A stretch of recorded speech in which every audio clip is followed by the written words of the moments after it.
Welcome to the Marriage Puzzle Podcast with Julie and Thomas Hobby.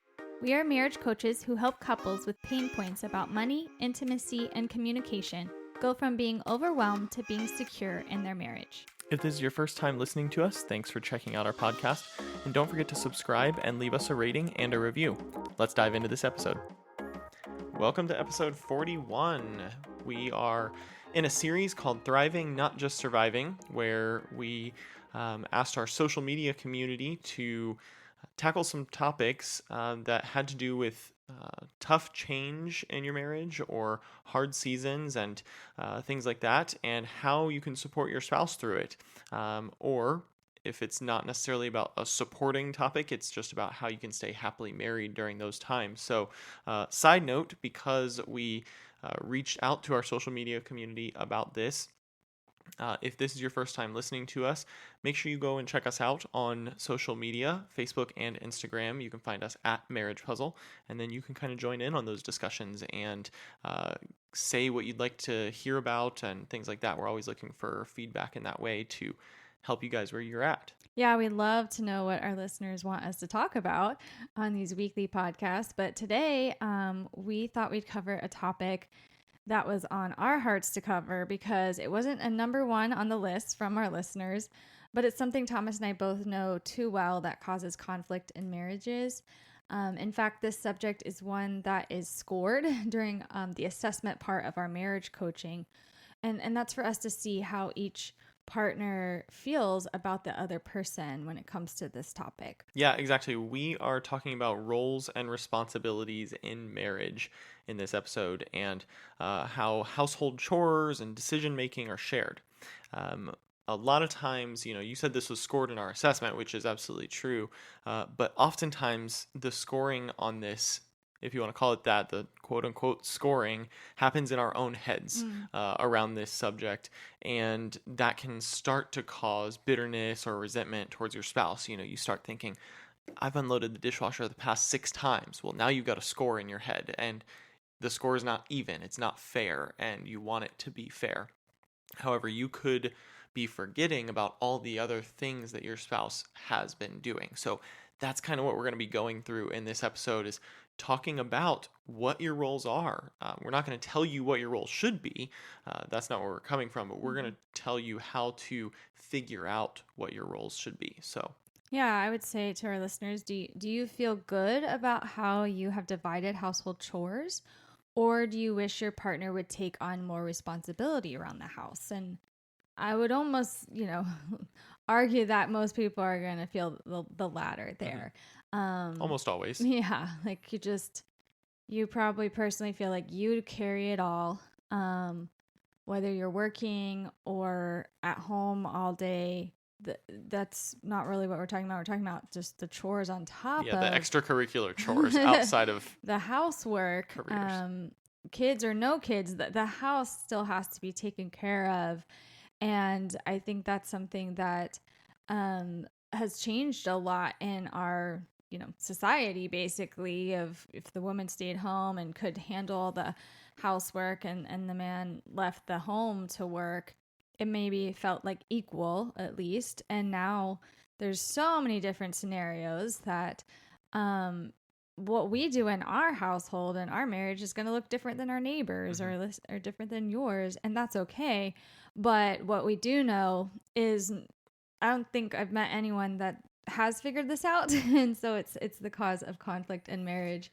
And that's why we're talking about it. Well, and nobody's figured it out because there's not a perfect equation. There's too many variables, like you were just saying, what your actual jobs are, how much you're working outside of the home or inside the home, how many kids you have, what's your commute like. There's so many different variables that could be included in that you really can't come up with a perfect formula, and it's ever changing, right? As our lives change, as we go through different seasons of life, we have to modify our roles and responsibilities to fit that. And so, we're going to tell you a little bit about how that has happened for us on a couple of occasions in our marriage.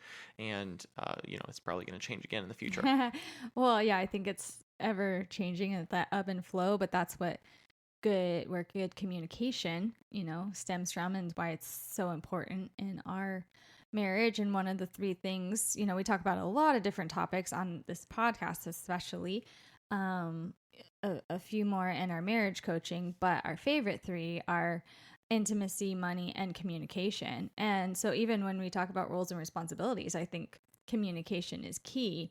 But like Thomas said, we'll get to action steps that we've learned through our coaching. But first, our story, I think when we got married, I don't remember talking about this. Like, this wasn't part of our pre-marriage counseling that we're going to sit down and figure out who's going to do what chore. It wasn't thought about. So we just kind of naturally navigated towards things maybe we did in our own homes, like growing up, or maybe even that stereotype male-female thing. Like, I know I've really never taken out the trash. I mean, I can, but Thomas just kind of assumed that role. Like, the trash and the yard are yours. Yes, that's absolutely true. And I'm fine with that.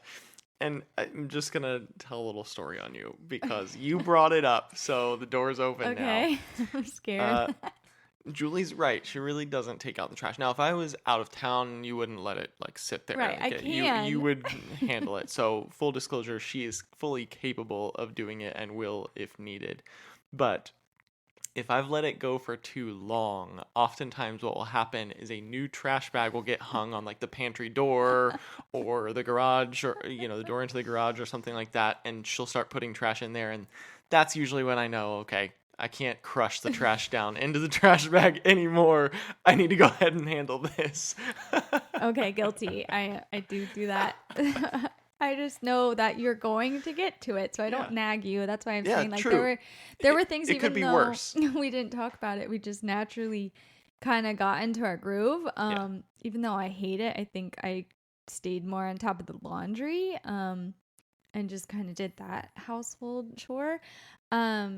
And then I think over time there were things that we did talk about, not in a conflict way. I don't know even how it came about, but just, I know there was a season that I was cooking like every night, and Thomas used to say he didn't know how to cook, or he wasn't a good cook. So I believed that, and it's different now, which we'll get to, but I believed that. So I would cook every night.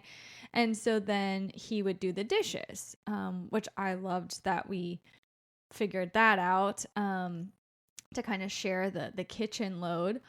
Although you don't like unloading, which I think is funny. So It's terrible. I did unloading until the kids were old enough to help with. That's their chore now. So it's nice that I can cook, they unload, and he does the dirty dishes. But yeah, I think things were, good and easy even before kids, we were doing our own thing and that was both of us working full time, I think. Yep. But then things changed. Yeah. So, I mean, we've talked recently. We had an episode recently about job loss or change. If you haven't had a chance to go listen to that one yet, that could give you some insight on this one. It's not fully vital, but I would definitely suggest you go take a listen to it, because it'll help to talk about a different area, about the actual thriving, not just surviving in the job loss or change scenario. We each went through a time of that. But specifically, in going around roles and responsibilities in this episode, when I lost my job a few years ago, and I was out of work searching for another job, I had to kind of fill my time while I was at home. I mean, you can only search, Indeed or, any of the job sites so many times before you just, get numb to what you're seeing and, applying for stuff. So I had to fill my time. And full disclosure, I do like playing video games and I can get distracted by that. But I knew that wouldn't be a good way to help. So I started to take on some more responsibilities at home. Mm-hmm. I probably did unload the dishwasher a few times sure. during that time. So again, just like you with the trash, I'm capable of it. Yeah, I this is just not your don't like favorite. doing it. But I knew that if I wasn't bringing in income, the kids were still in daycare. We were covered there. So it was really just me at home. I could do some other things to fill my time, take on some more of that responsibility. So I started cooking more. You learned to cook. I learned to cook. Like, guys, he had, we have a shared Pinterest with recipes. He was finding recipes. I'm like, oh my goodness, this is amazing. And you were doing the grocery list and grocery shopping. It was beautiful. Yeah, I created a meal plan for us and everything. So yeah, I mean, there were just some things that I was able to step up in an area where, again, traditionally when we were both working outside the home and we would come home a lot more frequently, you were the one cooking when we both got home after a long day at work. And so it was just one of those things that because I was there was no reason to have you still come home and do that if I was capable. Now, I understand that may not be the same for everybody. There may be guys who, will light their cereal on fire, but, and so maybe that's not, so don't hear that, but you can find other things, in certain situations where you can pick up some slack and help around the house a little bit more. And so that's what I tried to do. I tried to find those areas that I could keep up with things while you were gone working, so that for one, it was just needed for the household. It, helped to reduce the stress on you, but it also gave me a little bit of a sense of purpose in that time where I was out of a job. And so I don't want this to just be focused around job loss, because that's not what this episode is about. But in that season for us, that gave me purpose, and I was able to feel like I was contributing, even though I wasn't bringing in income for that. It was contributing to the household and, keeping everyone's stress levels down and energy levels up a little bit more. Well, what that did in that season is it kind of gave us a blank slate on those chores and a lot of discussion around that. You started stepping up on your own, which was much appreciated. But then when you got another job, and we're both full-time jobs, we've had to talk about the roles and responsibilities, because now we share the cooking. Yeah, and I showed my cards, and now so I can't get out of it anymore. But it didn't swing the one way or the other, where then it piled up on you to have all that with working again. Mm-hmm.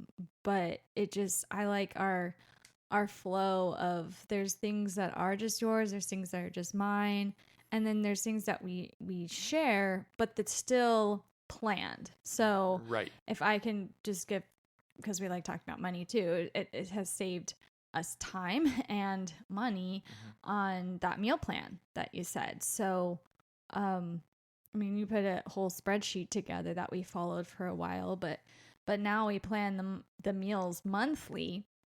And then we do a grocery order weekly. So you already know what meals are going to be there. And then we can look at the calendar and know who's getting home from work before the other and who can cook that meal. Or you have your favorites and I have my favorites. And so we kind of can share that.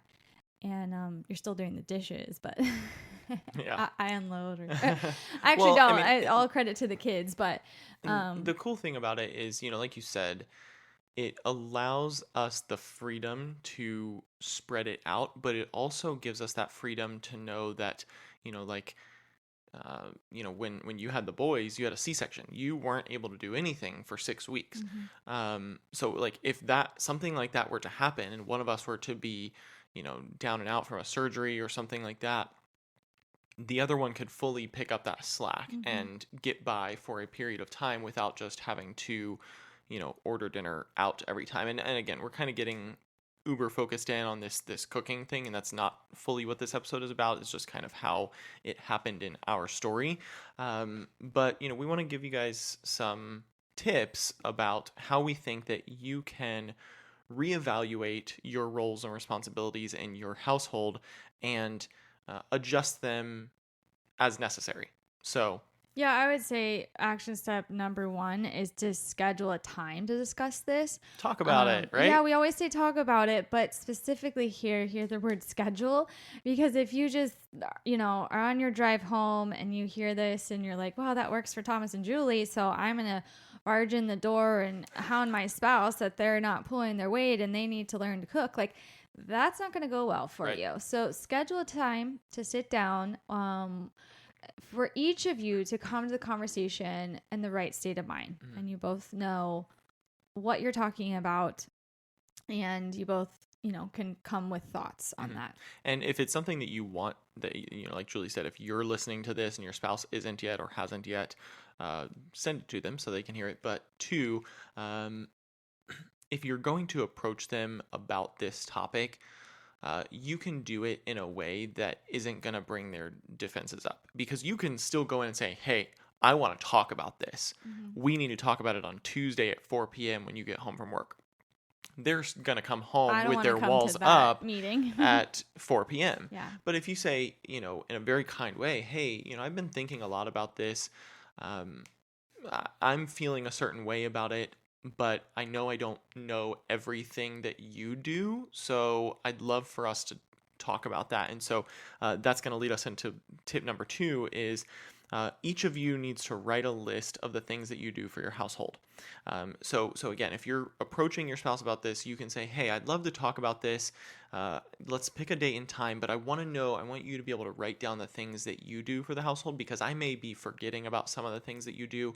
And I want to know that before I feel like everything's weighted towards me, before I make any accusations. And that's going to bring their defenses down, and they're going to be happy to come to the meeting and say, yeah, here's what I do. Like, I'm not just laying around. So, but one kind of separate part to this tip about this action step, I should say, when you each write down the list of things you do for your household, we suggest excluding your job from this list. Everybody knows that you have your job, and if you do work outside the home, and you're the sole breadwinner, and your spouse is the stay-at-home parent taking care of the kids, that's also the job. We would in this scenario consider each of those to be the job that needs to be excluded from this. Again, we're talking about the extracurriculars, the once everybody is home in the house, what are the extra roles and responsibilities? And so now, if one of you is a stay-at-home parent, we understand that some of that may be intermingled, and you may be doing some of your responsibilities during the day when you're home. So just be careful with that one. But we don't want you to come to the table saying, well, I'm working out of the home 50 hours a week while I'm working in home taking care of the kids that same 50 hours a week. That's just going to turn into another fight. So just be respectful about that part, and tread lightly through anything that has to do with one of you staying at home and the chores that are happening there, because you kind of need to try to separate those to make sure that you're actually getting to the best place for your family and your household here. So then after you make that list of, what you each do, and then you discuss it, don't jump to just what you need to do next. Like, take the time to acknowledge and thank each other for what you each are doing. Because like you said, you might not realize, just for sake of example, if I did all the inside chores and you did all the outside responsibility in the yard, I could say, you never help me around the house. But if you started listing all the things you do for our yard, or washing the cars, or taking out the trash to the curb, I think my eyes would be open, and I would need to stop and appreciate that. And so don't miss that moment to kind of exchange that appreciation for each spouse and each role that they play. Yeah. And also kind of on the flip end of the spectrum there, be careful with getting too detailed on your list, because I could very easily say that, I just this week I just replaced a ceiling fan in our house, and that's a one-time event that's not going to happen all the time. You're not doing that on a consistent in and out basis, but that could fall under like a repairs and maintenance category that I could say I'm doing general repairs and maintenance on the house. that's fine. But don't try to make your list longer than your spouse's. That's what not what you're trying to go for here. Yeah, and then when you talk about the things that are on the list, maybe realistically talk about what you'd like to move off your list. Make sure you recognize that some items might need to be traded. I can't just move my whole list, to Thomas. As much as we'd all like to do that, right? We'd love to be able to just say, yes, you go ahead and take care of everything. But I think that this why you need to talk about this more than once, because seasonally you did take more of my list. Sure. In a season, but now we've had to talk about it again and trade back. Mm-hmm. So, what would you like to move off your list? What could be traded or shifted? Yeah, like if your list was much longer than mine for the extra stuff at home, I probably have some room to take on some stuff. So there could be some stuff that does just get shifted over to me, or there might be things that we have to trade because we're both pretty even. Yeah, I would lean into your skills and interests, knowing that Thomas doesn't like to unload the dishwasher. I think it's really funny because they're clean dishes. So I'm like, if I had to pick, I don't mind touching the clean dishes. You touch the dirty ones, but speak up about that. Right. It's something, I'm making fun of, but what are your skills? What are your interests? Because you can then trade and maybe be happier.